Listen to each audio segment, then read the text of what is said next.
Hola, muy buenas, soy Pedro Amorós y quiero dar la bienvenida a Mindalia Televisión en un nuevo programa de Déjame entrar, hoy con un tema verdaderamente impresionante que a todos nos va a sobrecoger un poquito, y no de miedo, sino para defendernos precisamente de ese miedo, de todas esas cosas.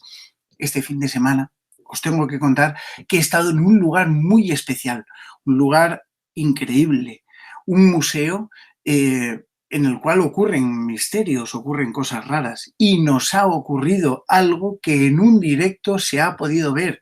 Nuestro querido amigo Copérnico García estaba retransmitiendo en directo ese momento en el que un libro se movió solo, absolutamente solo. Increíble, lo estuvimos analizando y bueno, pero bueno, son las anécdotas de hacer investigaciones dentro del mundo del misterio que a veces dan como resultado esas pildoritas muy dulces, aunque sin azúcar, lógicamente, que bueno, pues que nos agradan a todos y que desde luego, bueno, pues en nuestro invitado hubiera fascinado allí esta noche. Y ahora os voy a presentar a una persona muy especial que para mí cumple, yo creo que unas pautas muy indicadas para tocar el tema de hoy, que son los objetos malditos. ¿Existen esos objetos que condicionan nuestra vida?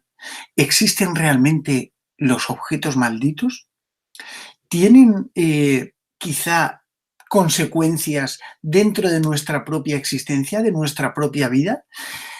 De todo esto y demás, en nuestro invitado de hoy, que es Javier Arries, nos va a hablar y que desde luego, bueno, pues es una persona que lleva estudiándolo desde hace muchísimo, muchísimo tiempo. Antes de seguir, deciros que a mi izquierda tenéis un chat en el cual, bueno, pues podéis dejarnos vuestras preguntas que se emitirán inmediatamente después de la parte del coloquio de la entrevista que se le hacía a Javier, a nuestro invitado, y que ahí podéis plantear todas las preguntas que desde luego tienen que ver con el tema de esta noche, que son los objetos malditos, cómo eliminar esas maldiciones, cómo quitarlos y qué secretos hay detrás de todo esto. Acordaos de poner pregunta, el país desde donde nos estáis escribiendo o desde donde nos estáis viendo y por supuesto pues la pregunta en cuestión. Y no olvidaros de la manita arriba, pulgar arriba, y de suscribiros a Mindalia, al canal de Mindalia, para que os lleguen las notificaciones de sucesivos programas. Así que bueno, sin más dilación, vamos a hablar hoy precisamente con Javier Arries. Javier nació en Madrid en el año 1000. Bueno, no lo voy a decir, es licenciado en Ciencias Físicas por la Universidad Complutense de Madrid en la especialidad de Física de la Tierra y del Cosmos.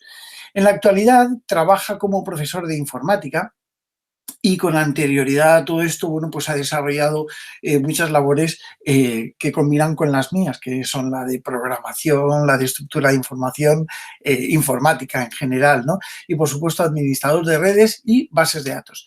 Desde muy temprana edad se sintió atraído por la física y la ciencia en general. Y también, evidentemente, esto le llevó a comprender la fenomenología de lo anómalo, del pensamiento mágico. Y quizás lo tomó como una afición que en un momento le llevó a investigar y a conocer desde dentro y desde primera mano lugares impresionantes, personajes extraordinarios y grupos relacionados con la cábala, la magia, la alquimia, la brujería y el chamanismo. Fruto de todo este interés que suscitó en su persona, durante más de 40 años ha llevado investigaciones muy cercanas y personales dentro del mundo de lo heterodoxo, de la antropología y de la historia insólita y menos conocidas. Ha publicado 6 libros hasta la fecha, ha colaborado bueno, pues con todas las revistas del sector, Karma 7, nuestra querida Karma 7, Año Cero, Más Allá, Enigmas, etcétera, etcétera, ¿no? Y así sucesivamente con varias del sector, compaginando lógicamente su profesión, su actividad profesional y docente con la afición por lo insólito, una persona absolutamente renacentista. Trabaja también como asesor científico, documentalista y guionista y esporádicamente como productor y locutor. Sus libros, porque sí que me gustaría decirlos, son libros casi de cabecera dentro de lo que es el estudio de estas suertes, ¿no? Podríamos hablar del ataque y defensa de los psíquicos, el extraño poder de los ahojadores y de los chamanes y los amos de fuego, vampiros, una cosa increíble, objetos malditos, lógicamente, magia en el antiguo Egipto. Y yo creo que en algún otro estará trabajando pues prácticamente ya, ¿no? Pero yo creo que para cualquier cosa lo podréis encontrar en su página web, arries.es, con 2 Rs, arries.es, y ahí tenéis directamente la conexión con Javier. Y nuestra conexión es ahora. Vamos a darle la bienvenida. Javier, bienvenido. Muy buenas noches para nosotros, aunque buenos días para otros. Y ¿estás aquí con nosotros? Vale. Noches. Te Hola. oigo con un poquito de latencia, pero te escucho perfectamente. Pues nada, buenas noches, como por la noche, buenas tardes a los que tienen una estupenda tarde. Esperemos que sea estupenda. Bueno, pues encantado de compañía. Muy bien. Pues nada. Bueno, vamos a introducirnos hoy en un tema principal. Hay que decir que, pues YouTube está haciendo ciertos ajustes con sus aparatos, sus servidores y todo eso, y nos está tocando padecer un poco de todas estas cosas a toda España, no es a todos nosotros. No sé, a lo mejor en el extranjero, pero desde luego en España lo estamos sufriendo desde hace ya algunos días. Javier, encantadísimo de poder entrar dentro de tu pequeño mundo. Es un placer tenerte aquí con nosotros. Sabes que te quiero un montonazo y que eres una persona muy especial y que desde luego, pues para mí eres todo un referente dentro del mundo de los objetos malditos y estas maldiciones. Pero me gustaría empezar con una cosa. ¿Cómo te metiste dentro de este mundo? ¿Cómo te fascinó todo el mundo de estudiar la magia, los objetos malditos y todo eso? Muy pequeño, porque aparte, como bien decías, yo tenía interés desde pequeño, ¿no? Las matemáticas y sobre todo la física. Hacía también mis pequeños experimentos con química en la cocina de casa para mi madre, que de vez en cuando tenía alguna pequeña explosión, pero aparte, pues, yo veía cosas, ¿no? Por parte de las dos familias, tanto la paterna como la materna, costumbres, cosas que se hacían que a mí me llamaban también la atención. Es el lado humano. Por un lado estaban los números y por otro lado ese lado humano. Así que desde pequeño, pues siempre me ha gustado mucho el folclore. Eso me ha llevado a investigar en la magia de musas, pues ya fría, los grimorios medievales y claro, te topas, claro, como no, con esos objetos malditos. Los objetos malditos, pues curiosamente me encontré con que no había una bibliografía extensa y, al respecto. Y de hecho lo único que se encontraba, que puede encontrar cualquiera interesado en el tema, pues son los típicos top 10 o top 5 de objetos, cosas que no son, ¿no? A mí eso me llamó mucho la atención y empecé a recopilar objetos, a ponerlos como si fueran fichas encima de la mesa, como esa imagen que tenemos, ¿no? De los detectives buscando el criminal y poniendo las fotos y todas las pruebas, pues un poco empiezo a hacer eso. Hay determinados objetos que entran en determinadas clasificaciones y más de lo que parece en un primer momento. Uh-huh. Bueno, y como una persona puede compaginar, te lo digo yo porque a mí también me pasa, ¿no? ¿Cómo puede compaginar un poco los estudios de física y de la estructura del cosmos con algo tan sumamente chamánico? No sé, es curioso, ¿verdad? Perfecto, Pedro, y seguramente a ti te pasa también. Me ha El pasado. lado técnico, temático, técnico en las cosas, ese otro lado de la realidad, tus creencias y las cosas que cree, miedos. Y yo creo que es perfecto para unir esas dos cosas. Antes hablabas del Renacimiento. A mí los personajes del Renacimiento renacentistas me parecen un patrón de referencia. Desde que era pequeño para mí son como héroes. Lo mismo que Hipatia o esos grandes sabios, ¿no? Pero esos personajes de finales de la Edad Media entrando en maravilloso. Se dedican a pintar, a escribir, se dedican a la hermenéutica, a la alquimia, son los primeros y al mismo tiempo siguen con esas cosmovisiones tan tan coloridas y tan ricas, ¿no? De ese mundo tan rico. Así que me parecen pues personajes a tener en cuenta.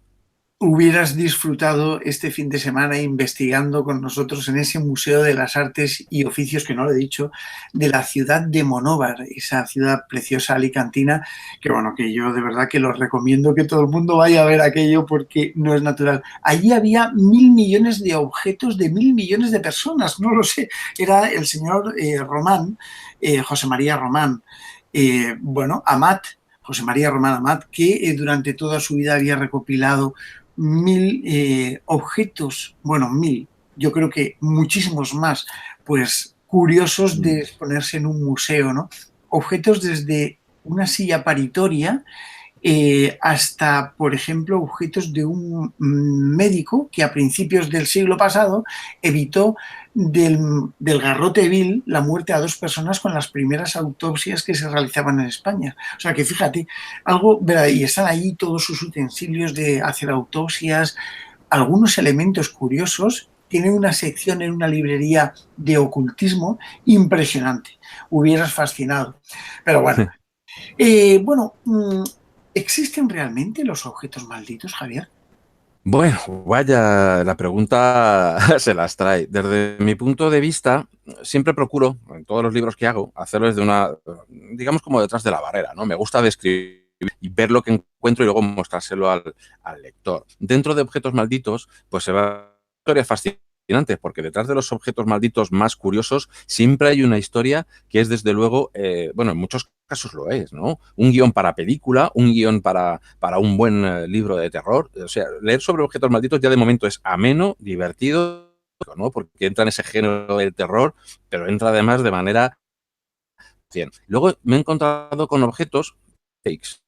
Hay muchos que son fakes. Luego hay otros que te dejan pues más o menos tiritando. En algunos casos del diamante Hope hay cosas realmente curiosas desde el principio de su historia. Luego ve uno indagando que los periodistas a principios del siglo XX empezaron a añadir más cosas de las que había. Entonces tienes que ir separando el grano de la paja. Pero incluso aunque separes la paja, resulta que en el tema de las gemas malditas, especialmente, pues encuentra uno casos realmente curiosos. Casualidades, quién sabe, ahí está el tema.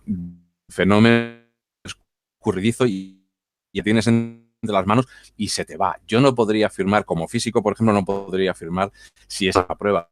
Sí te puedo decir que hay algunos objetos, algunos casos, quizá algunos de sino cosas o casos que te han contado gente muy directa a ti, que son, la verdad es que te dejan, pues eso, ¿no? Pensar y más que objetos, lugares malditos en los que la de hechos luctuosos es como demasiado alta, ¿no? Porque tú haces una estadística, bueno, más alto, menor, por encima o por debajo de un promedio más o menos esperable, ¿no? Pero en algunos casos, como en la finca de los locos en Madrid o en determinados inmuebles, la historia que hay detrás de esos inmuebles es realmente pues tremenda, ¿no? Y esas cosas le dejan a uno pensando. Yo no puedo hacer, o no, yo creo que entra un poco dentro de la experiencia personal que ha tenido cada uno, pero que algunos me han dejado con la duda, ¿no? Y con el resquemor de decir, caramba, aquí hay algo extraño o algo curioso, pues también, cierto. La verdad es que un objeto maldito yo creo que a todos nos apasiona y bueno, pues en cierto modo nos apasiona saber y nos interesa saberlo. Existen objetos malditos, pero realmente, ¿cómo se puede saber si ese objeto que tienes delante está maldito? ¿Tiene algo? ¿Tiene algún símbolo? ¿Tiene alguna característica? Ninguno en particular. Algunos, digamos que hay objetos que cantan, objetos, por ejemplo, que proceden de rituales, claro, algunos de ellos están cargados ya con cierto simbolismo que te puede orientar un poco desde su procedencia con el que han sido construidos. Luego se encuentra uno también con objetos malditos que son de lo más anodino, o sea, cosas que no, que uno no tiene por qué esperarse, ¿no? Que haya nada, ningún influjo extraño detrás. Dentro de la clasificación que me hice en un principio a la hora de hacer objetos malditos, determinados muebles que eran como más propensos a sufrir este tipo de infestaciones o de cargas, ¿no? De alguna fuerza curiosa. Por ejemplo, sillas, ¿no? Las sillas, un montón de sillas en todo el mundo, prácticamente repartidos por todos los continentes. En España tenemos la silla del diablo, por ejemplo, en Valladolid. Tenemos en Inglaterra, tienen la silla de Thomas Busby, que fue un criminal del siglo XVII. En esas sillas quien se sienta acaba teniendo después algún tipo de accidente o de hecho luctuoso, ¿no? Es curioso. ¿Qué puede haber ahí? Bueno, pues esas sillas siempre han pertenecido a alguien y es como si ese alguien dejara un poco también su impronta en la silla. En alguna parece así, ¿no? Parece que el que ha hecho la silla o esa silla que era suya no quiere que nadie más se siente en ella. Otros objetos son gemas, son joyas. Sí, es como si tuviera como vida, ¿no? Como vida propia el objeto. Sí, sí. En el caso de los muebles, por ejemplo, como te digo, muchos de ellos te encuentras con un montón de casos que son sillas, que es algo que sentábamos cuando éramos pequeños y nos sentábamos en la mesa con los familiares. Oye, el abuelo tenía su silla, el padre tenía la suya, la madre la suya. Un poco invadir ese territorio era como un poco la armonía familiar, ¿no? Cada uno tenía su silla y el sitio donde se sentaba. Hay cosas muy personales, por decirlo así, donde se tienen vivencias de todo. Se da a luz, se nace, se muere, se enferma. Parece que esos objetos que han estado muy cerca de determinadas personas son más susceptibles de estar asociados a este tipo de historias, ¿no? ¿Por qué? Porque hay una persona detrás de ellas que es un poco la que les da vida en ese sentido, vida mágica. Entonces, podríamos... Luego, Sí, perdón. ¿sí? Podríamos No, decir que los objetos se cargan con esa energía, ¿no? sí, yo por la clasificación hice una precaria clasificación al principio que luego fui más o menos refinando, por decirlo así, y me encontraba con objetos que de alguna manera estaban obsesionados, ¿no? De alguna manera por alguna entidad sobrenatural. No lo digo yo, sino que lo dice pues la leyenda o el mito asociado a ese objeto, ¿no? Una divinidad, demonio en algunos casos. En el caso, por ejemplo, de las joyas, del diamante Hope, como hablábamos antes, o del Montaña de Luz, que es otro famoso diamante de maldiciones, pues han sido robados de ídolos. Por ejemplo, en el caso de la Montaña de Luz, creo que fue un ídolo de Rudra, ¿no? Que es una de las divinidades hindúes más poderosas. Bueno, parece que al sacar ese objeto de las estatuas o sacarles de ese lugar sagrado, parece que la deidad de alguna manera, pues con el personaje que ha hecho eso, y a partir de ahí empiezan a hacer una... Por un lado. Luego, objetos rituales en los que en ese ceremonial tratado de introducir a una entidad en el objeto, ¿no? Hay muchas ceremonias en las que un objeto es, digamos, por decirlo así, se pretende que sea el hábitat o la nueva casa de alguna que morar allí, ¿no? Incluso en algunos casos, pues difuntos. Por ejemplo, en la africana, en el caso de los enkisi, esas tan curiosas, de la cual tú tienes un buen ejemplo, además, Además, mandaste una fotografía estupenda. ¿Sabes una cosa? Lo tenemos ahí. Lo tengo aquí y no podía evitar de Ah, enseñarlo. Tú fíjate qué cosa más fea que tengo yo aquí. Dios santo. efectivamente, pues ese tipo de objetos, ese tipo de tallas tienen una función ritual y en muchos casos lo que la gente que se dedica a hacer estos enkisi es guardar en ellos, pues objetos que pertenecían a un difunto. Generalmente es un difunto que en la tribu pues tenía mucho que ver, mucho que decir, un brujo, un jefe, alguien que era importante, y se les llama en algunos casos tumbas vivientes porque supuestamente lo que contienen es realmente pues un espíritu que les guía, generalmente para hacer el bien. Ojo, que aunque sean muy feos, en la mayoría de los casos son para hacer el bien, es decir, la tribu les consulta y el difunto que está dentro de pues es alguien que beneficiaba cuando estaba vivo a la comunidad y sigue haciéndolo como que también hay nocturnos y que esos son espíritus que son invocados dentro de pero en este caso para personas que han hecho algún tipo de daño al colectivo, y ahí aparecen pues toda una serie de rituales realmente tengo a alguien aquí que sí, yo creo que harían pues una buena amistad, una bonita amistad. Simana, él y yo creo que podían invitar. Podían invitarse a salir, ¿eh? Yo creo que, no sé, a mí, de verdad te lo digo, esta figurita, realmente, yo te lo estuve comentando cuando nos vimos el otro día, y bueno, pues esta figurita yo creo que tiene algo dentro. Y yo creo que esa tumba viviente que tú me acabas de decir, bueno, no sé, no quiere irse, además mancha, pero por muchas cosas, porque la he tenido ya, no sé dónde meterla. Y en cuanto la intento sacar de casa, y creo que mi amigo Raúl me está viendo en este momento, vuelve, vuelve totalmente. Y no puedo dar fe porque no soy notario, pero este cacharrito ha salido de aquí pensando y yo ya fregándome, o sea, restregándome las manos de emoción, pero ha vuelto. Cosas que tiene la vida, ¿no? Pero esto es que, yo no sé si esto será un objeto maldito, ¿no? Pero mira, tengo aquí otra cosa. A mí siempre me gusta rodearme de mis cosas cuando hacemos el programa. Tengo otra cosa que la compré.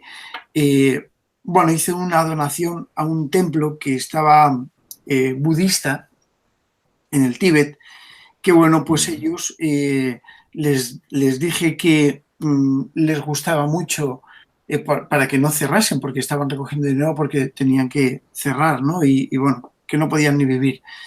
Y me regalaron esto, que posiblemente tú lo vas a entender mejor que yo.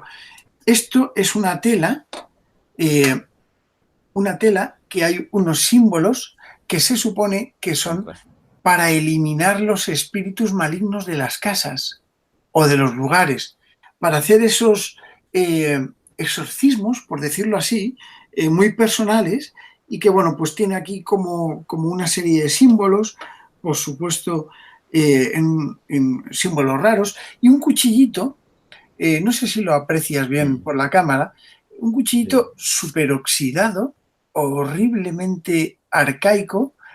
Bueno, quiero decir que esto está hecho a mano, seguro. A ver si me voy a cortar y entonces tenemos un problema, porque a saber dónde habrá estado esto. Pero bueno, lo guardo con cariño porque además es uno de los objetos que, bueno, pues que ellos me lo regalaron como presente, ¿no?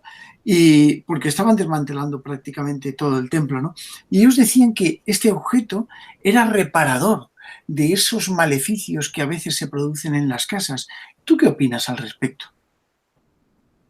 Bueno, mitología riquísima, aparte, y además, en cuanto a auténticos tratados de magia budista, con esos yantras y con esas figuras mágicas que son una maravilla. El puñal me recuerda a un objeto maldito precisamente, del cual hablaba Alexandra David Neal, esa exploradora del Tíbet, la primera que estuvo en la ciudad sagrada, la primera mujer occidental que pudo entrar ahí. Y ella habla en Místicos del Tíbet, una de sus obras, de un furba. De un furba. Sí, es que estaba asociado a un lama que se dedicaba a hacer prácticas de todo tipo, no solamente budistas, sino que se dedicaba también a la magia y a hacer sus pinitos con, digamos, con la magia un poco más oscura. Y que bueno, que al morir, pues queda asociado a este furba, ¿no? Y es ella la que en un momento dado, llevándolo con los monjes del lamasterio en el que estaba, lo llevaban de otro. Ella quería llevárselo, los monjes le decían que no, que estaba había muerto y en un momento dado sale a meditar fuera de su tienda y viene un monje, ve que viene un monje, el furba, bueno, la pregunta después de tener una especie de pequeño rifirrafe con el monje que intenta arrebatarle su furba que es él.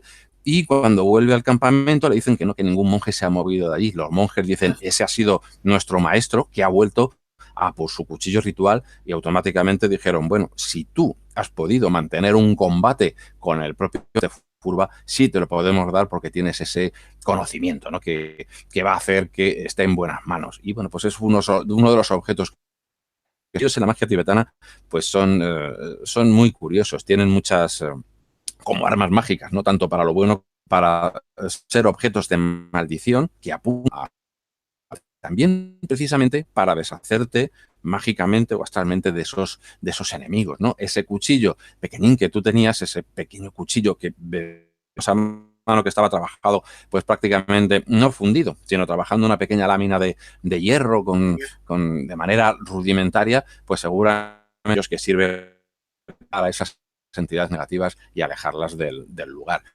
¿Qué opino de ello? Pues desde mi punto de vista, al menos como psicólogo, perfecto, culturas, eso hace que uno se sienta seguro. Efectividad depende un poco de la creencia. Te digo que yo prefiero ser más descriptivo y dejarle un poco al lector que piense lo que quiera. Digamos que estoy abierto a sugerencias. No me resulta extraño imaginar, claro, no me resulta extraño imaginar un mundo no material, cosas tengan algún sentido, ¿no? En el que las leyes de la magia de alguna manera pues funcionen, pero no se escapa, ¿no? Siempre cuando intentamos escapa de alguna manera, pero es curioso cómo los mismos rituales, los mismos ceremoniales, esos cuchillos de defensa, pues aparecen prácticamente en todas las culturas.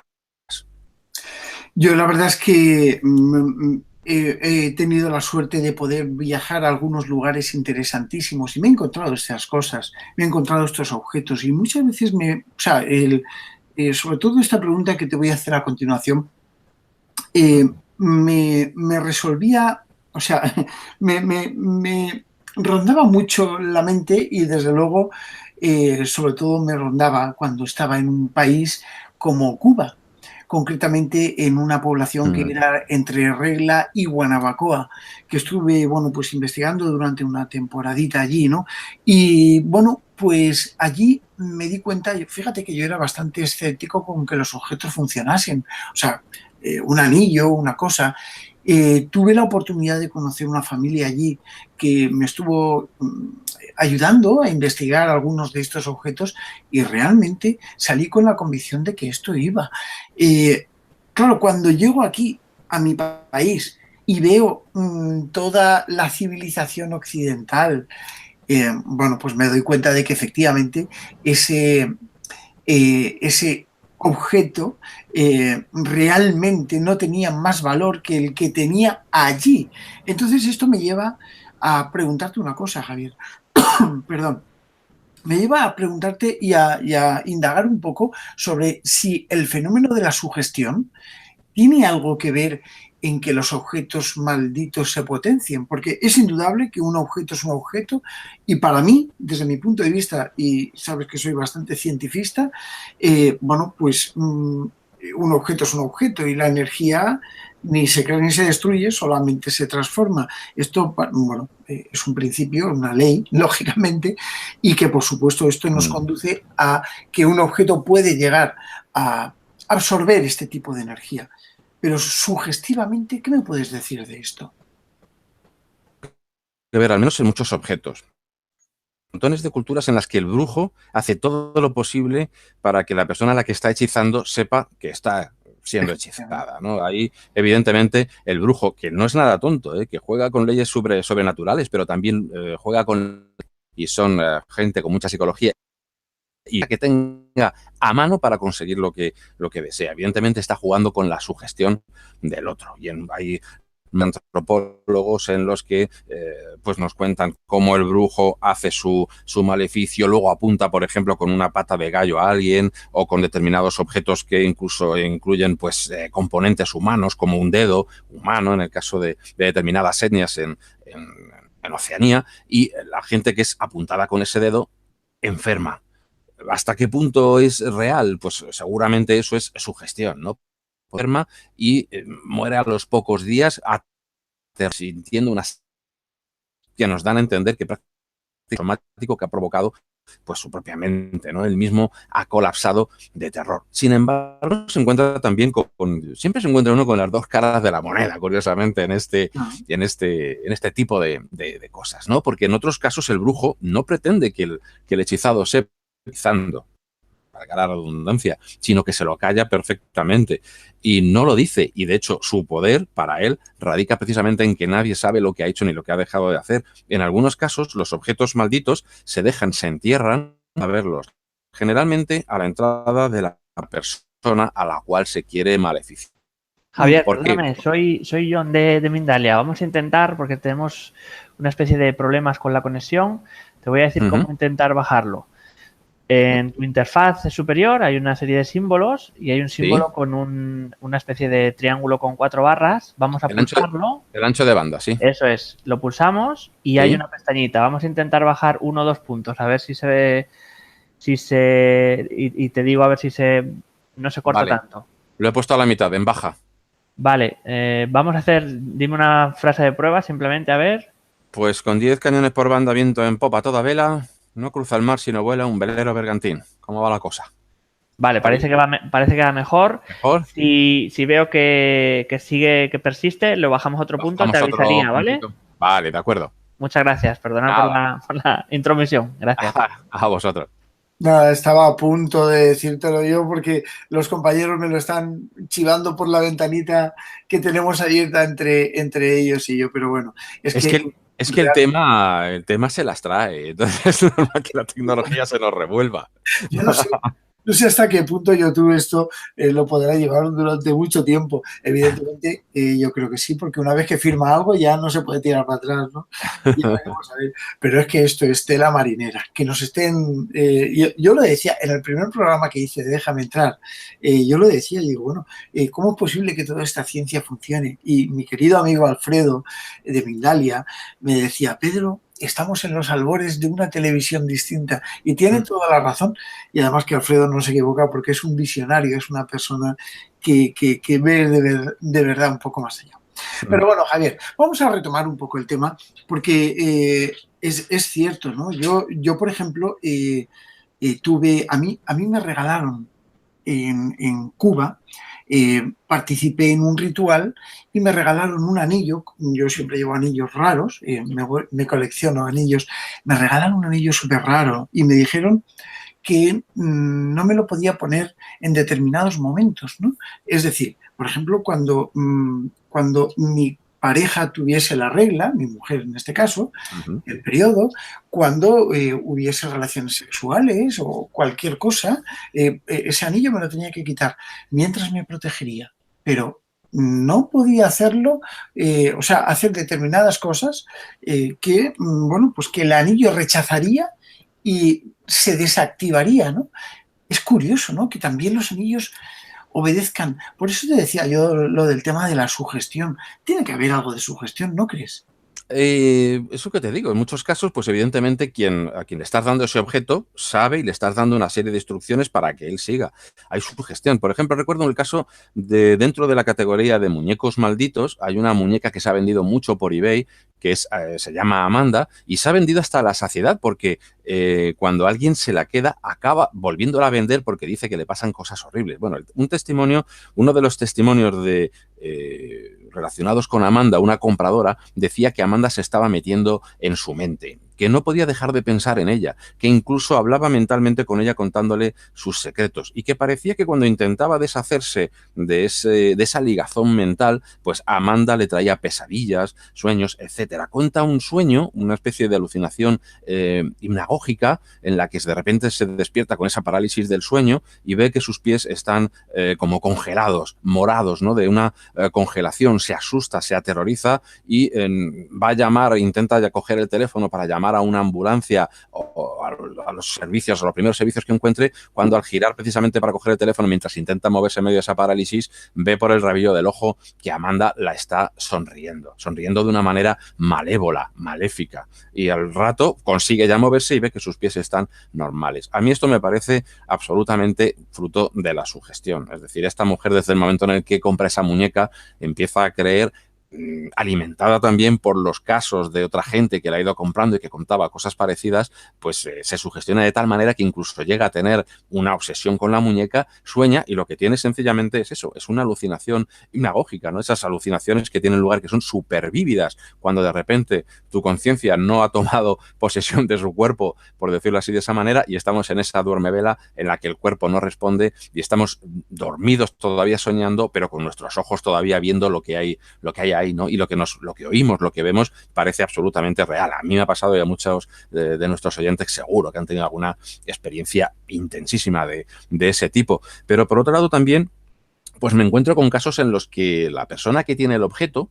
pues no sabe nada de él, es decir, no tiene absolutamente ni idea de la procedencia de ese objeto, ni le parece que pueda tener ninguna cosa negativa ni nefasta, y sin embargo, cada vez que le ocurre algo malo, parece estar ese objeto de por medio, hasta que al final dice, caramba, es este objeto. Objetos, como digo, absolutamente anodinos. En algunos casos, por ejemplo, pues anillos, joyas, etcétera. Hay un caso curioso, que es el llamado zafiro púrpura, que en realidad no es ni siquiera es un zafiro, es una amatista, ¿no? Y en él está involucrado, me gusta mucho este caso porque está involucrado un científico inglés de bastante prestigio, que es Edward Heron Allen. Bueno, pues este hombre, amigo personal de Oscar Wilde, como digo, un científico prestigioso, pues recibió un anillo, perdón, esta joya que es una amatista y, bueno, pues él no le dio ningún tipo de importancia al tema, ni mucho menos, y bueno, pues la dejó por allí. Se la dejó a un amigo, el amigo al poco se la devolvió diciendo que le habían empezado a pasar todo tipo de cosas maléficas, malas. Se lo dejó a una amiga suya que era cantante, la cantante perdió la voz y se lo devolvió, yo no quiero saber nada del tema. Y este hombre, que como digo era un científico, dijo, pues esto a mí no me gusta nada, voy a tirar esta joya a un canal, no recuerdo ahora, era un canal de estos que dan al Támesis, cerca de Londres, lo arroja a ese canal. Fíjate lo que decíamos antes, creo que a los 3 meses, creo recordar, aparece un marchante que él conocía porque era un aficionado a las gemas, a los minerales, a las joyas también, y aparece con la misma joya, sabiendo que él era dueño de la misma, porque alguien había dragado, un empleado de la compañía del agua había dragado el canal y se había encontrado con la amatista, se la había dado a este marchante y este marchante va y se la trae de vuelta a casa. Imagínate el susto de este hombre, que lo primero que hace, que es, como digo, es un científico reputado y pues hay sociedades, ¿no?, que llevan su nombre, que celebran su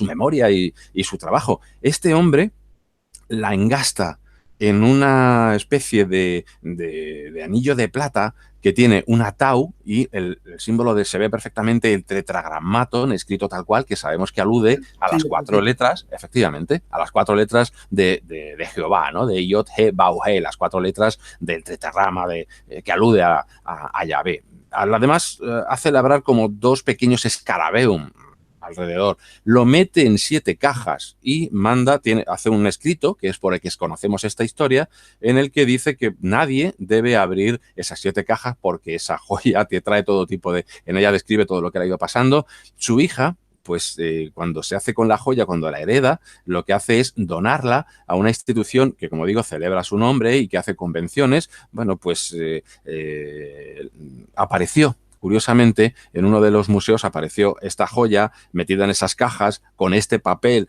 firmado por nuestro científico y, bueno, pues este hombre dice, pues a la convención anual que tenemos voy a llevar esta joya para que lo vean todos los asociados. Se la lleva, a la vuelta hay una tormenta tremenda, tienen que salir del coche y refugiarse donde pueden porque la tormenta es bestial, brutal, y la mujer le dice, eso te pasa por llevar a la dichosa joya esta. Al año siguiente tiene lugar la convención y este hombre, que es un curator de museo, que es un científico también, que es alguien con la mente muy racional, dice, pues una porra, yo me vuelvo a llevar la joya un poco para darle pues más ambiente, ¿no?, a la reunión. Claro que sí. El mismo día se pilla un cólico tremendo y no puede asistir. Pero es que en la 3ª convención, año consecutivo, tiene un problema renal y tampoco puede asistir, así que a la 4ª decidió no llevarse la joya. Ya por fin pudo asistir. Pudo asistir, tremendo. A mí es un caso que me fascina, ¿no? Porque dices, caramba, qué serie de casualidades tan curiosas. Y además, como te digo, pues está metido en el ajo un hombre de esta categoría, ¿no? Que Edward Heron Allen, que no es cualquiera, que era un científico de cierto prestigio, que tiene obras pues muy prestigiosas dentro de diferentes campos. Claro, claro. Bueno, parece ser que ahora la conexión se ha estabilizado. Menos mal. YouTube nos ha dado esa pinceladita de beneplácito y bueno, pues ahí está. Bueno, hay una cosa que a mí me apasiona. Yo lo he estado investigando hace muchísimos años y desde algunos aspectos que ya te contaré personalmente cuando nos veamos. ¿Qué me dices de los espejos? ¿Son capaces de atrapar esas imágenes? ¿Qué pasa con los espejos, Javier? Claro, entran dentro de la categoría de esos del mobiliario, ¿no? De algo que está asociado, muy asociado, muy vinculado a su dueño. ¿Qué puede haber más, algo con lo que te vincules más que ese objeto en el que te miras cada mañana, efectivamente? Y toda la simbología que hay detrás, porque aparte de las leyendas, de las historias que relacionan un espejo con la persona que lo llevó. Recuerdo, por ejemplo, ahora mismo, y por cierta cosa que estoy haciendo además, a Elizabeth Bathory, la famosa psicópata, esa aristócrata húngara que supuestamente mató a más de 600 doncellas para aprovechar su sangre en un intento de rejuvenecerse. Ella, una de los mitos y de las leyendas que le rodeaban era que era la poseedora de un espejo en forma de 8 donde vanidosamente se contemplaba, y un espejo que además ella de alguna manera habría utilizado en ceremonias de magia negra. El espejo además es uno de los objetos que se utilizan en todo tipo de mancias, por un lado para adivinar, del mismo modo que se puede utilizar la bola, ¿no? El cristalomancia, un objeto reflectante en el que tú puedes concentrarte para ver algo más allá. Y hay un montón, todos conocemos montones de cuentos en los que el espejo mágico es el protagonista, ¿no? En el que hay una entidad allí que te cuenta y lo que ve por ahí y tú mismo puedes ver el otro mundo. El espejo además es eso, es una puerta, ¿no? Una puerta al otro mundo, al otro lado, efectivamente. Es como ese mundo invertido, que es como el nuestro, pero que está como invertido, ¿no? Que ya los propios egipcios lo describían como algo que está totalmente boca abajo. La gente en el otro lado era descrita entre los egipcios como caminando en el techo y caminando boca abajo. Es como Alicia en el país de las maravillas, ¿no? A través del espejo. Fíjate, es un objeto que es muy susceptible de que se generen todo tipo de historias alrededor de él, supersticiones, romper un espejo, romper esa puerta, algo terrible, ¿no? En muchas culturas. Yo te decía esto del espejo por algunas cosas que además te comentaré en privado, lógicamente porque estoy llevando una investigación de qué es lo que ha ocurrido con un espejo. Pero bueno, me viene a la memoria uno de los casos célebres en España y que yo tuve, bueno, pues la oportunidad también de sacarlo un poco a la luz, que fue precisamente esa maldición que tenía un espejo en el preventorio de aguas en Alicante, Aguas de Busot. En Alicante, antiguo Aguas de Busot, hoy en día se llama Aguas, ¿no? En el que apareció un fantasma dentro, ¿no? Y cuando el fantasma reía, cuando le daban la espalda al espejo para subir unas escaleras, cuando el fantasma reía era una mujer, ¿no? O se oían como un griterío, y cuando la gente se daba la vuelta veía aquella imagen espeluznante en el espejo, ¿no? Cuando reía no pasaba nada, pero cuando lloraba, pues se avecinaba pues alguna desgracia sobre la persona que la había visto. Y esto, pues, lógicamente el tema de los espejos es algo que yo te lo quería comentar porque sabía que era, hombre, tenemos cuentos como Blancanieves y los 7 enanitos, Claro. que todos son maldiciones, porque Sí. la manzana, el gusano de la manzana, el espejo mágico, espejito, ¿no? Sí. Bueno, yo creo que ahí está. Y se puede Javier, eh, quitar una maldición de un En, objeto. Claro, en principio sí. En principio, si nos atenemos a las maldiciones como clásicas, las maldiciones bíblicas, ¿qué significa maldecir, de hecho? Maledicer en latín, ¿no? Decir mal. Pero claro, en el pensamiento mágico, decir, si lo haces con autoridad, con un pensamiento cargado de cólera o de ira, decir hace algo más, no es solamente una palabra, es algo que lleva a la acción. Y bendecir sería lo contrario, hablar bien, decir bien de alguien y por lo tanto atraer un influjo positivo. Bueno, pues en la Biblia tenemos ejemplos en los que alguien maldice a alguien, generalmente padres a hijos, por ejemplo, y esas maldiciones son terribles. Digamos que en el ámbito mediterráneo y en ese ámbito también semítico y en ese ámbito del norte de África, si tú eres maldecido por alguien, la forma en la que puedes quitarte esa maldición es obligar al otro a que te la levante él. Es decir, que en algunos casos no hay más manera ni hay otro método que es obligar, buscarse uno el chance, lo que sea, para que aquella persona que te ha maldecido te levante él de la maldición. Pero en otros muchos casos, evidentemente, cuando se trata de un objeto, por ejemplo, pues hay montones de ritos en los que, bueno, pues lo que se trata un poco es de limpiar ese objeto, de deshacerse de esa carga, que de hecho antes comentaba que había objetos que parecían, en esa clasificación que yo comentaba al principio, algunos están como infestados, ¿no? Como asociados a alguna entidad. En otros casos no. En otros casos parece que sencillamente o han estado presentes en rituales poderosos o han pasado de mano en mano, y lo que han hecho es cargarse de alguna manera con una, digamos, fuerza impersonal, una energía impersonal y que no está asociada a ninguna entidad. ¿No? Serían las dos grandes clasificaciones. Objetos que están impregnados de fuerza psíquica, llamémosle así, y otros que están asociados a una entidad que es el que lo utiliza como instrumento o como hábitat. Bueno, en ambos casos, un objeto que es tanto el hábitat de una entidad o que es una cosa impregnada con una fuerza intensa, ya sea por ritual o por lo que sea, hay montones de rituales prácticamente en todas las culturas en las que entran en juego tanto el agua como la sal. Desde, que es otra curiosidad, ¿no? La universalidad de estas creencias. Nos vamos a encontrar, por ejemplo, entre los semitas, pues rituales en los que tanto la persona como los objetos se limpian, se purifican, pasando por un baño ritual y por esa sal, ¿no? La sal de la tierra que purifica. Y te vas a Japón y es lo mismo. La buena parte de los magos o de los hechiceros y de los brujos que se encargan de este tipo de cosas en Japón van a utilizar agua y sal precisamente para deconsagrar el agua, para recibir de alguna manera como si fuera una especie de toma de tierra, ¿no? Para que purificación, ¿no? Sí, por un lado la idea de purificación y por otra desde el punto de vista del brujo es algo así como que el objeto tiene una especie de sustancia que no vemos, una sustancia etérica, psíquica, llamémosle así, ¿no? Y que eso, pues hay objetos que pueden, lo mismo que lo absorben, pueden también de alguna manera eliminarlo. El agua sería un buen conductor de esa fuerza y el sumergir un objeto en agua lo purificaría porque el agua lo que haría sería absorber esa fuerza concentrada ahí. Muchos objetos, por ejemplo, que se purifican, es un ritual muy común, un ritual muy casero, te regalan un cuarzo, te regalan alguna cosa y dejarlo durante unas noches en luna llena, en determinados momentos, en agua y si echas un poquito de sal, pues mejor. Bueno, pues ese pequeño ritual en realidad es prácticamente la base y el fundamento de la mayor parte de los rituales de exorcismo, llamémoslo así, que se realizan, para objetos. Y es entonces, algo muy habitual. Recapitulando este tema que me interesa mucho porque nos lo están pidiendo, sobre todo por eso, y aprovecho para decir que aquí en el chat, todos los que estáis aquí, todas las preguntas, ir lanzándolas porque nos queda ya poquito tiempo de la entrevista y ya pasaremos a las preguntas. Pregunta, país y la pregunta que queréis hacer, ¿vale? Bien, recapitulando el tema, cogemos, por ejemplo, imagínate que yo no quiero limpiarlo porque creo que este objeto, lo del puñalito este que me regalaron del Tíbet, pues es bueno, ¿no? Pero si yo quisiera limpiarlo, pues qué decir, porque yo es que además tengo 1000 objetos. Pues mira, por ejemplo, esta piedra, mira, tengo un objeto maldito. Dicen que este objeto está maldito. Es que me colecciono todo. Ajá. Fíjate bien.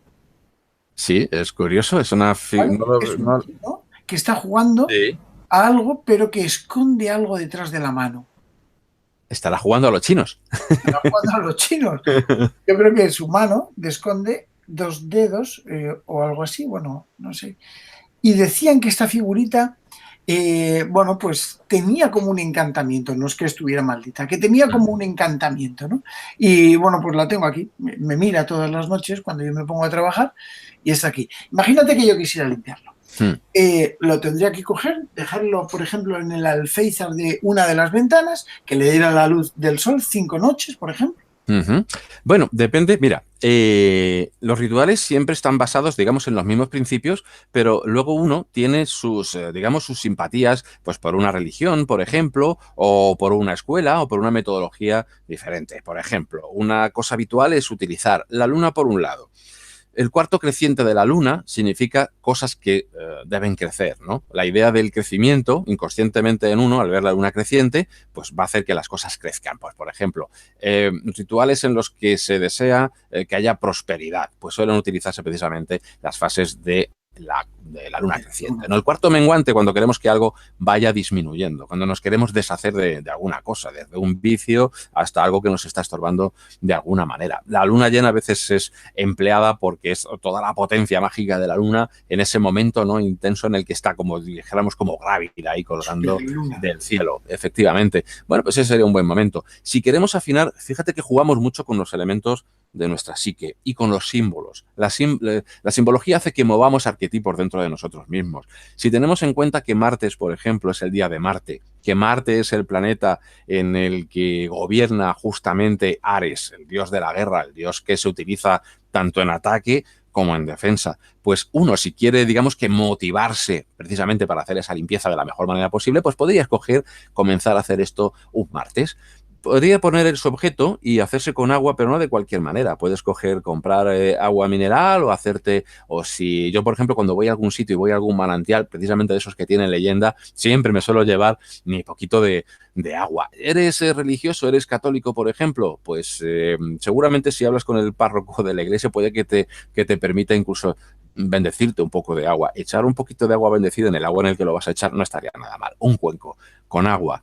Sal, coges esa sal. Y todo esto siempre con intención, porque puede que funcione, digamos, por sugestión. Si es así que funciona por sugestión, somos nosotros los que realmente estamos moviendo fuerzas interiores para luego quedarnos tranquilos. Pues eso está muy bien también. Si luego además existen esas leyes mágicas, pues aún mejor todavía. Bien, cogemos esa sal que podemos consagrarla, podemos hacer 3 cruces encima de ella, por ejemplo, como digo, siempre utilizando nuestra propia, lo que tengamos más a mano, que nos guste más culturalmente, pues muchos habremos crecido en un ambiente católico, nos será más corriente, ¿no?, el uso de la cruz. Otros a lo mejor prefieren el pentagrama y dibujar un pentagrama y pensar que esa sal está cargándose de alguna manera con nuestro influjo limpiador. La echamos en el agua, dejamos el objeto y dejamos que pasen algunas noches en ella. Luego, supuestamente uno no debe tocar ese agua con las manos, porque supuestamente ese agua y esa sal pues están cargadas de eso que se ha diluido desde el objeto, con lo cual uno tiene que ser cuidadoso y echarlo, si vives en un sitio en el que puedes, echarlo a un río, en tierra, en el retrete, si no hay otro lugar más en el que nos pueda uno, el que lo tenga más a la mano, como digo. Y sobre todo, pues eso, no tocarlo. A partir de ahí, una vez que lo has echado, siempre queda un remanente, bueno, pues echas más agua hasta que sepas que prácticamente lo que vayas a coger de ahí está perfectamente limpio. ¿Efectos de todo esto? Pues como digo, ya solamente como un psicodrama, como si la magia fuera sugestión, pues eso va a hacer que movamos fuerzas en nosotros mismos para que estemos tranquilos. Si realmente existe la magia y los principios de la magia funcionan, lo activamos. Estamos trabajando efectivamente con las mismas reglas, con las mismas leyes con las que trabaja el brujo, el mago y el hechicero, ¿no?, que son esas potencias naturales, los astros, los elementos naturales, etcétera. Una cosa, Javier, porque, por ejemplo, tengo un amigo que está convencido, no sé si se sale un poquito del tema, pero sí que toca temas malditos. Está convencido de que alguien que no le ha sentado bien algo que ha hecho, pues le ha hecho una especie de magia o maldición. ¿Esto también se puede curar? Sí, claro. Dentro de la teoría del pensamiento mágico, lo que hace el hechicero, lo que hace el maleficiador, el ahojador, etcétera, es manejar una especie de océano que no vemos, invisible, el océano psíquico, ¿no?, donde vive esa fuerza astral, lo llamarían algunos, es esa fuerza que en Polinesia llamarían mana, que los egipcios pues llamarían Heka, y etcétera, ¿no? Cada cultura le da un nombre, es el prana, es el ki, es alguna fuerza que no tendría la misma consistencia que la materia que conocemos, sería otro tipo de sustancia, pero que de alguna manera lo conecta todo, ¿no? Lo mismo que el hechicero o el brujo la maneja para mandarnos la coloreada con alguna sensación o alguna emoción negativa, nosotros podemos hacer lo mismo y utilizar las mismas reglas para romperlo, efectivamente. Y para encontrar un amuleto, porque, claro, lógicamente, ante este tipo de cosas, estamos también hablando de un objeto, pero que en lugar de ser maldito, que sea todo lo contrario, que esté bendito o que de alguna forma goce de una energía positiva para nosotros. Para encontrarlo, ¿qué tenemos que hacer? Nos llama ese objeto que es para nosotros, es una simple piedra de río que de repente fijamos nuestra atención y decimos, ese va a ser mi objeto. ¿Cómo es esto? Bueno, dentro de la magia talismánica, que así es como se llama, ¿no?, la rama de la magia que estudia este tipo de cosas, digamos que hablamos por un lado de amuletos y por otro lado de talismanes. Un amuleto es un objeto natural que nos defiende de manera vaga absolutamente de todo. Por ejemplo, no es algo que haya sido hecho mediante artificio. Por ejemplo, pues la típica pata de conejo, una piedra que tenga un orificio en el centro, que a veces puedes encontrar en los ríos. Tengo alguna por ahí. Y que han sido consideradas siempre pues como piedras mágicas y son amuletos, ¿no? Cosas que te puedes encontrar en la naturaleza y que te llaman y que tienen una simbología que te llama, desde que tienen forma de luna, cuernos de animales, por ejemplo, que te dan la idea de defensa, etcétera. Y luego está el talismán. El talismán es algo elaborado. El talismán generalmente va asociado también a un ceremonial, a un ritual. Digamos que la gente de a pie no tiene tanto acceso a la magia talismánica porque es bastante más complejo. Suele utilizar metales asociados a determinadas divinidades. Estamos también otra vez metiéndonos también con la astrología, ¿no? Tiene que estar el planeta tal, en el signo tal, fases de la luna y este tipo de cosas, ¿no? Cosas que estudian pues los que se dedican a ello, magos, brujos, hechiceros, etcétera. Digamos que no es tan conocido por la gente de a pie, que es más dada o más propensa a utilizar amuletos. Si algo ya te llama la atención, ya evidentemente es que es para ti, ¿no? Está claro. Está claro. Puede ser un cristal de cuarzo, por ejemplo, es un amuleto. Pero además es un amuleto que en todas las culturas goza de una reputación impresionante. Es decir, los Arunta, por ejemplo, en Australia, para ellos son objetos sagrados. Para ellos es, fíjate qué cosa tan bonita, luz líquida, o sea, luz sólida, perdón. Qué maravilla. Es que incluso los chamanes se hacen incisiones para meterse pequeñas puntas de cuarzo, porque así lo que tiene es la luz dentro, la luz chamánica dentro, que es algo que también es algo universal, ¿no? Los chamanes se reconocen por la luz que emiten y que solamente ellos pueden ver. Bueno, pues esa luz sólida incluso se la incrustan en... No hace falta que lleguemos a tanto. Si un cuarzo, podemos encontrar un cuarzo en cualquier tienda de minerales, además no cuestan mucho y puede que nos llame mucho la atención. En ese cuarzo podemos concentrar todas nuestras ideas de protección, ¿no? Considerarlo. ¿Has oído hablar que yo tengo un buen amigo que además es un escritor que escribió el diccionario Tikal de las piedras que curan, que se llama José Luis Alcaraz Femenia? Y este buen hombre, un día en un programa mío, dice, Pedro, cuando una punta de cuarzo absorbe el mal, o sea, te limpia, le salen como fantasmitas, como manchitas dentro de esto. Es decir, que incluso se llega a transformar el propio mineral, ¿no? De hecho, llega incluso a romperse. Es decir, dentro de la teoría mágica, como digo, el talismán, cuando ha cumplido su función, cuando ha absorbido una tremenda carga de fuerza negativa, por decirlo así, se cae, se rompe, desaparece. Fíjate, por ejemplo, contra el ahogamiento, contra el mal de ojo, se supone que la madera es un objeto que absorbe mucho ese tipo de... Entonces, el ahojador, por ejemplo, incluso hay brujos en Francia, todavía los hay en el campo, que intensifican su mirada y el poder de hacer daño con su mirada enfrentándose a sapos vivos y manteniendo fija su mirada en él para ver quién envenena al otro y así... consiguen, supuestamente, hacer que su don, entre comillas, que evidentemente no es un mal don, ¿no? Pues se refuerce. Y en otros casos es mirando a un árbol. Y si el ahojador es lo suficientemente potente, el árbol se seca. Pero es que fijémonos además en ese pasaje bíblico en el que Jesús maldice a la higuera. Curioso, ¿no? Por un lado. Pues fíjate, hay una... ¿Qué hacemos cuando pensamos que alguien nos está lanzando un yuyu? Toca madera. Madre mía. La madera absorbe. Y en algunos casos se hacían muchos amuletos en la antigüedad clásica, amuletos de determinadas maderas, y se suponía que cuando esa madera había absorbido, gracias a su potente capacidad de absorción de ese tipo de fuerzas, llamémoslo como sea, pues se rompe, se resquebraja, se raja. Y en el caso de los minerales, también. El ópalo, por ejemplo, es un mineral. El mundo de las gemas es un mundo maravilloso y los joyeros y los gemólogos lo conocen bien. Los ópalos, por ejemplo, en algunos casos están considerados como de buena suerte y en otros hay gente que no quiere ni verlos. Bueno, el ópalo tiene algo curioso. Dentro tiene una gran cantidad de agua, que es lo que hace que sea tan hermoso, tan iridiscente, ¿no? Lo pones a la luz y son preciosos, pero de repente puede ocurrir lo siguiente. Una pequeña fractura, son muy frágiles. Un cambio de temperatura brusco hace que... pueda perforarse de alguna manera y que ese agua escape. Y entonces queda como muerto, como vítreo. Y entonces es señal de que algo le va a pasar a la persona que lo porta, ¿no? Hay leyendas que dicen eso, ¿no? El ópalo entonces es también un amuleto natural y cuando ha cumplido su función queda vacío, queda ciego, queda muerto, ¿no? Es la locura del ópalo que le llaman los gemólogos. De hecho, por cierto, eso me recuerda que hay un ópalo que no sé muy bien si es leyenda o no, que tiene visos de tener algo de cierto, pero que es la leyenda del ópalo de la familia real española, ¿no? Y que un cierto ópalo le habría sido regalado por la condesa de Orsini a Alfonso XIII como prenda de matrimonio, como regalo de matrimonio, cuando su famosa boda, y cuando la novia pues perece poco después, resulta que habría sido ese ópalo maldito que le habría mandado esta mujer, que habría sido amante de él en sus años mozos y que incluso ella veía que podía llegar a ser reina de España, ¿no? Y fue Mercedes, la pobre Mercedes, pues acabó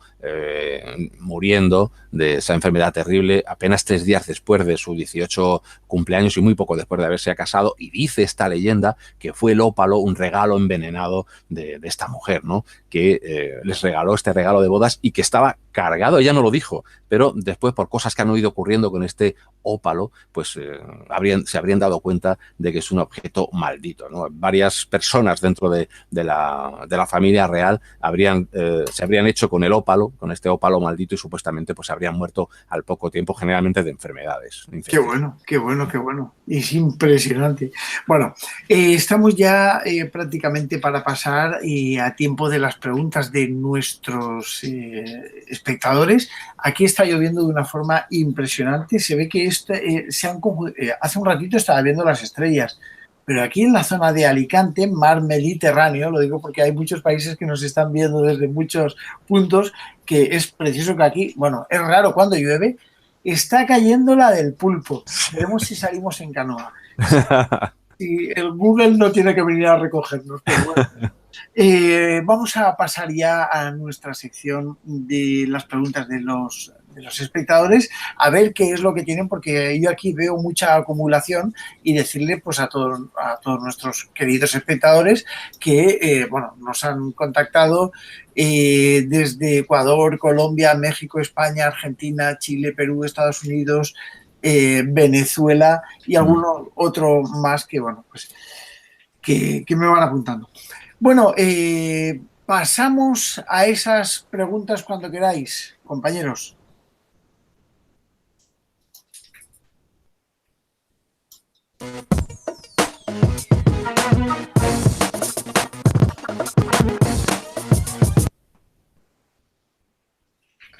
Bueno, pues nada, es impresionante la cantidad de preguntas que hay, pero esto es bueno porque es señal de que ha gustado. Yo creo que tendremos que recoger un poco esa varita mágica que nos pasas, Javier, porque es increíble lo que gusta este tema.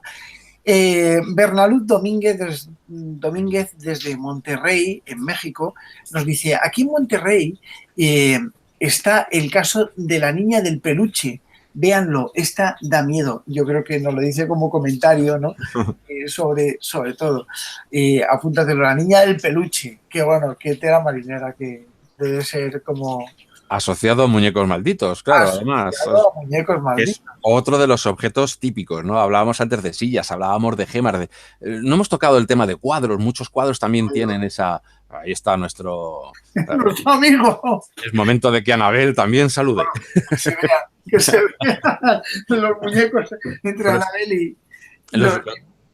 Los muñecos son tremendos, hay una enorme cantidad de maldiciones asociadas a muñecos, y de hecho se usan en la magia pues a tutiplén. Mira, por ejemplo, tengo aquí es una imitación de un Usepti, y este ha sido utilizado en ceremoniales para hacer un criado mágico. O sea, se trata de, digamos, en ese ceremonial ahí lo muestro, dentro está la figurita, de que ahí se aposente una entidad artificial que va a ser como una especie de criado del mago, ¿no? En este caso, pues para hacer todo tipo de cosas, desde defender la casa hasta lo que sea menester, hasta llevar recados y cosas por el estilo, ¿no? Entonces es la figura de la magia de la imagen, ¿no? Que da mucho también para hablar. Y evidentemente la magia de la imagen asocia evidentemente con los muñecos, ¿no? Muñecos utilizados desde para hacer vudú, por decirlo así, como para infestarlos en muñecos de juego, etcétera. Claro, claro. Bueno, pasamos a algunas preguntitas. José López dice, saludos desde Cali, Colombia. Mi pregunta es, si uno sale de casa, encuentra unos animales poco habituales y los trae a casa, ¿qué ocurre? Encontré 3 escorpiones y los traje a casa. Yo creo que simboliza un poco si los animales a lo mejor que se encuentran por ahí pueden llegar a ser portadores de algún tipo de maldición o de cosa negativa. Siempre van a estar asociados los determinados animales a determinadas fuerzas, ¿no? Por ejemplo, para muchos un cuervo, evidentemente, pues va a ser un pájaro de mal agüero. Sin embargo, para otros, y en otras culturas, en otras tradiciones, el cuervo es un animal sabio. Es que también depende un poco de la asociación de ideas que hagamos ahí. Por ejemplo, entre muchas tribus celtas, el cuervo es una divinidad, o digamos que el asiento de una divinidad que trae conocimiento. Mientras que para el pueblo más llano, pues va a ser alguien que de alguna manera anuncia la muerte, ¿no?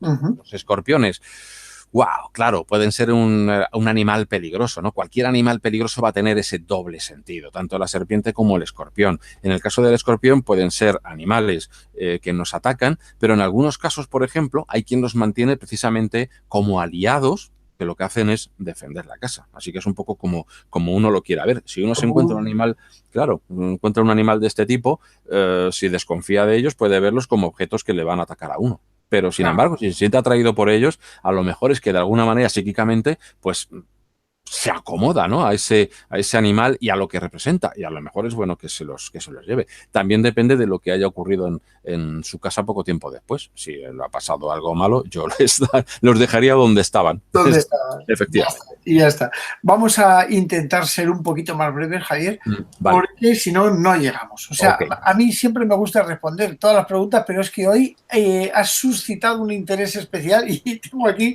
Es un tema que llama. Cosa muy buena, así que ya desde ya te felicito, pero bueno. Bernaluz, desde México, nos dice, mi hijo me vio en casa mientras yo estaba trabajando.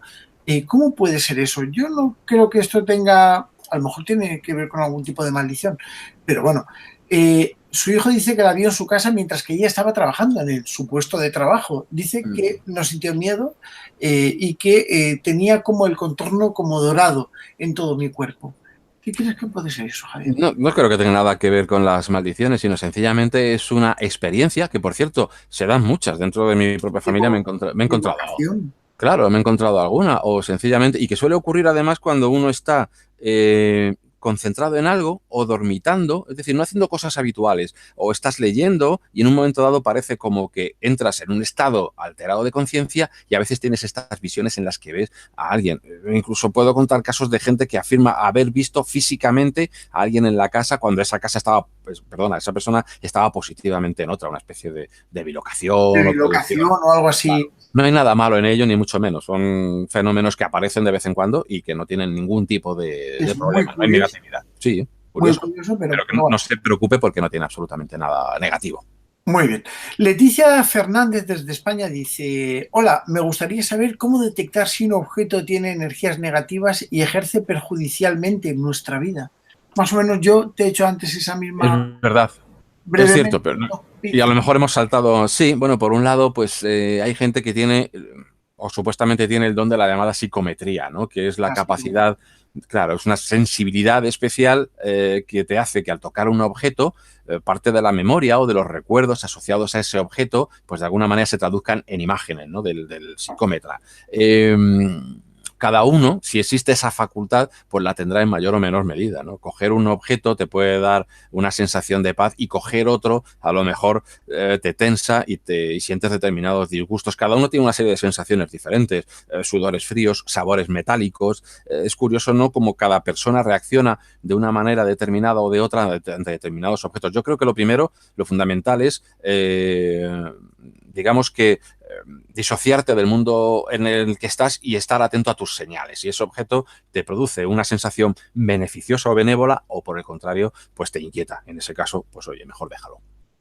Nos dice Armar de Chile, dice, ¿es factible evitar este tipo de maldiciones colocando la mano de Ama o de Fátima en lo que es la puerta del hogar?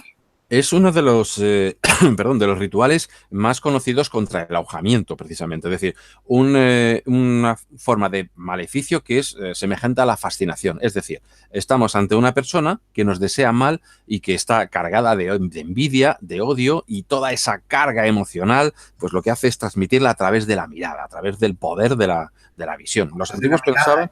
Claro, los antiguos pensaban que la visión era algo que se posaba en los objetos, no que la luz llegaba a nosotros, era al revés, era algo activo. Una forma de detenerlo es precisamente poner esa mano. Se trata de romper la concentración del maleficiador. Si tú ves a alguien farfullando, si ves a alguien maldiciendo, si ves a alguien escupiendo, si haces algo que le rompe la concentración, en ese caso acabas de romper el maleficio. Desde ponerte a bailar delante de él hasta hacer un símbolo tan habitual como es la figa, que en realidad es un símbolo sexual de, bueno, pues el pulgar simboliza el falo, mientras que el dedo índice y medio pues son el órgano reproductor femenino. Eso te despista. Objetos como el dios Bes o figuritas que son grotescas, eso hace que se despiste, ¿no?, la concentración del hechizador. Así que poner la mano también te dice, y rompes, ¿no?, ese momento en el que él está justamente destilando ese odio. Claro que es válido. ¿Consideras, nos dice Octavia Pastor, Pastor desde España, perdón por mi constipado, ¿consideras que el Arca de la Alianza es un objeto maldito después de tantísimos fallecidos y cuando la han tocado han estado cerca de ella? Curiosa pregunta. Sí, a ver, es un objeto bendito en principio. ¿Por qué? Porque lo que tiene es la presencia divina. Antes hablábamos de objetos malditos, maledicere. Maledicere, un objeto maldito sería un objeto cargado con una fuerza ya sea divina o inferior, demoníaca, si queremos llamarle, pero cuyo objetivo es dañar a la gente. Sin embargo, el Arca de la Alianza lo que contiene es un poder tremendo, un poder brutal. ¿Por qué? Porque lo que contiene es la mismísima presencia divina. Y si no se la manipula correctamente, como dice la Biblia, pues lo que va a provocar son desastres. Pero eso es por una mala manipulación. Es decir, es un objeto bendito que está tan cargado, que es tan potente, que es como meter los dos dedos en un enchufe. Un enchufe, evidentemente, es un objeto bendito que nos permite tener luz, pero meter los dos dedos en él lo va a convertir en algo bastante feo. Alan Ao nos dice, ¿cómo es que los objetos puedan mantener energías? Esta pregunta te la he hecho yo antes. Nos dice, ¿cómo es que los objetos puedan mantener energías? Son cosas. No creo que algo pueda habitar en un objeto, ¿no? Claro, esto ya depende, como digo, depende un poco de la creencia de cada cual. A mí me interesa el pensamiento mágico y, bueno, pues lo estudio y lo describo. No es que crea o deje de creer en ello, sencillamente me fascina y lo hago así. El que es escéptico pues va a decir solamente existe la materia y solamente la energía física, ¿no? Ese combinado de materia-energía que los físicos conocen bien es lo único que existe, con lo cual pues los objetos no van a tener ningún remanente de otro tipo de... A mí me gusta llamarles fuerzas más que energía, precisamente para no confundirlo con el concepto de energía física. Ahora, el creyente pues pensará, aparte de la materia, pues existen otras formas de existencia o de conciencia y esas fuerzas pues pueden quedarse impregnadas en los objetos. Forma parte del pensamiento mágico. El que es escéptico, evidentemente, pues le parecerá una locura y aquel que cree en la posibilidad de eso, pues lo verá una cosa más normal. Ya entra un poco dentro de la fe de cada cual. Yo creo que al fin y al cabo todo es capaz de condicionar un poco nuestra existencia, por muy escéptico que seas, ¿eh? Porque sí. Yo he visto a escépticos decir, no me atrevo a entrar ahí porque me da miedo. Digo, Yo es que he visto cosas, he tenido mis pequeños casos, pero lo dejo como un bagaje personal porque como intento ser lo más científico y lo más racional en este tipo de cosas. Claro que No sí. puedo utilizar experiencias mías que son absolutamente subjetivas como prueba absolutamente de nada. A mí, yo apunto a que aparte de la materia hay otras cosas, no me parece tan extraño, pero no puedo afirmarlo ni mucho menos, ni puedo decir ni que sí ni que no. Bueno, Roberta nos pregunta desde México. Buenas tardes. ¿Qué pasa cuando cuando una persona es la que parece estar maldita? Cuando absolutamente todo le sale mal y no importa lo que haga, siempre tiene problemas. ¿Existe algún amuleto o algo? Pobre persona. Pobre persona y esta chica que se preocupa de ella. ¿Qué nos puedes decir, Javier? Fíjate, es que la maldición y en objetos malditos en el libro, pues estudiándolos me encontré con todo tipo de cosas. Hay objetos, evidentemente, como hemos dicho antes, muñecos, joyas, muebles, pero también me he encontrado, por ejemplo, con la canción del suicidio, una canción maldita, con lugares malditos, lugares en los que parece que esa fuerza no impregna un objeto, sino toda la estancia, todo el lugar. Y fíjate, pues familias que parecen malditas, los Kennedy, por ejemplo, ¿no? A las que se les atribuyen que algo les maldice. Y hay personas que nacen gafadas, o esa es la creencia, ¿no? Que efectivamente pues parece que llevan la maldición en sí mismos. Entramos de nuevo ahí en el tema de las creencias o no. Lo que está claro es que muchas veces, a menudo, somos nosotros los que inconscientemente nos ponemos en circunstancias que nos llevan a traer la mala suerte, entre comillas, ¿no? Posiblemente un buen análisis de las cosas que estamos haciendo, de los errores que cometemos, de la gente a la que no debemos atraer nunca y que por una razón o por otra, como el maltratador, ¿no? Que siempre acaba en la vida de algunas personas, uno acaba buscando siempre ese maltratador que te maltrata y parece que no dejas de caer en esa misma piedra de molino. Pues a veces el hacer una reflexión y el ver qué errores estoy cometiendo para que dejen de pasarme estas cosas malas, pues estaría bien. Sí hay personas que, como digo, parecen tener haber nacido estrelladas, ¿no? Como dice la expresión. Amuletos. El amuleto para mí es digamos que como una amuleta, es decir, si a ti te da confianza, pues evidentemente te va a funcionar bien y te va a ir bien, pero lo suyo yo creo que es encontrar ese amuleto dentro de uno mismo, es encontrar la propia fuerza interior. La fuerza. Claro, sí, tú mismo. Yo creo que eres el mejor de los amuletos, ¿no? Lo otro es como para niños, bueno, pues un juguete para que te sientas mejor, pero de verdad las personas con más poder o con más fuerza creo que deberían ser ellos mismos los que hagan surgir esa luz de dentro hasta afuera, sin necesidad de objetos. Totalmente de acuerdo. Bueno, Gabriel Rodríguez desde Argentina y 24 Globos nos preguntan, qué bonito es el nombre ese, 24 Sí, Globos. absolutamente. Nos han unificado los compañeros las preguntas de varios y nos dicen que, bueno, pues qué hacer con un objeto maldito, cómo limpiar las energías. Lo hemos explicado hace un ratito, ponerlo en una ventana, ¿no, Javier? Sí, esa es una de las maneras. Hay miles de ceremoniales, miles de rituales. Yo invitaría a nuestros oyentes a lo que digo, a aquel pensamiento, religión, etcétera, que más les atraiga, con el cual se sientan más afines, porque ahí siempre van a encontrar un ceremonial o un ritual en el que hagan alusión a esas fuerzas que a ellos les motivan más. Desde rituales de magia ceremonial en los que se utilizan pentagramas, desde rituales católicos, que los hay montones, en los que tú utilizas el símbolo de la cruz y oraciones, aquello que te mueva más, aquello que te dé más confianza. Todos ellos se basan en los mismos principios, así que van a funcionar. Sencillamente están coloreados, por decirlo así, con la idea cultural que ha generado esa religión o ha generado esa escuela mágica, etcétera. Todos funcionan.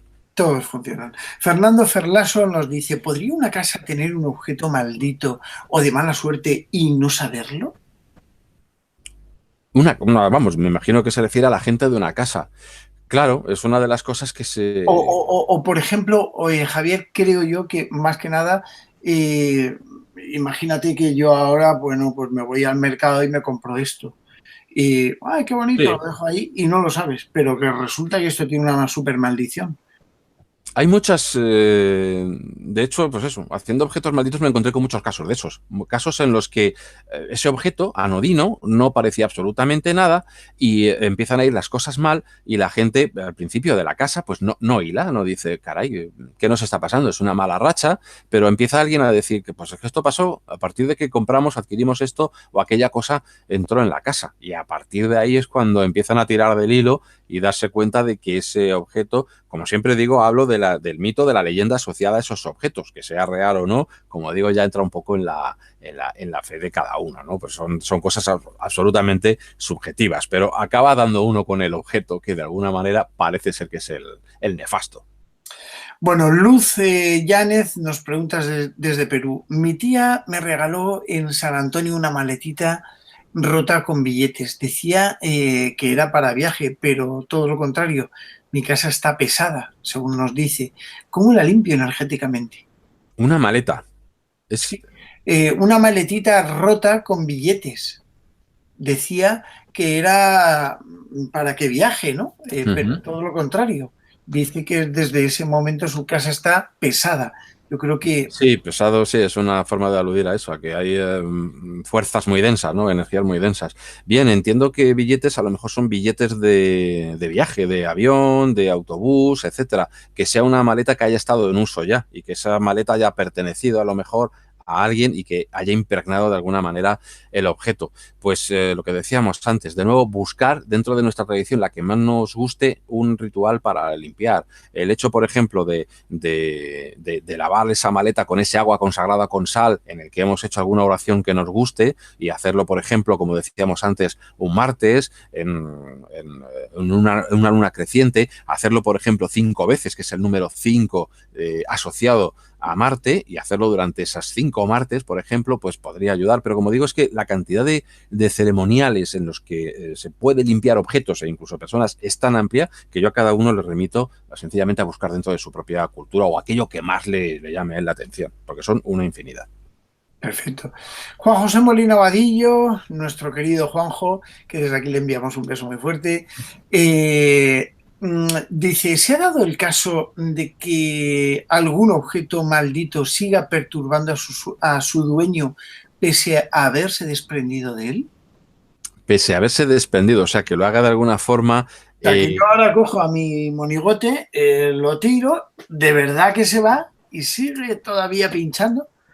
Pues no conozco ninguno, porque ese tipo de objetos suelen acabar en manos de alguien y acaban haciendo la vida imposible al nuevo poseedor. Lo que sí decíamos antes es que hay muchos casos en los que el objeto vuelve. Y no solamente el que comentaba yo del zafiro púrpura, es que al acabar convenciones, conferencias, etcétera, son cantidades de gente las que me han comentado como un dichoso objeto del cual sospechaban que era algo que traía cosas perniciosas para la casa, intentaban deshacerse de él, regalándolo, vendiéndolo, tirándolo por ahí y acababa volviendo de maneras realmente rocambolescas en algunos casos. Generalmente son joyas, curiosamente, son gemas. Ahora, que siguen haciendo de las suyas, pues ojo, claro, si es un objeto, por ejemplo, utilizado para el maleficio, evidentemente, si no ha sido descargado, podría estar actuando.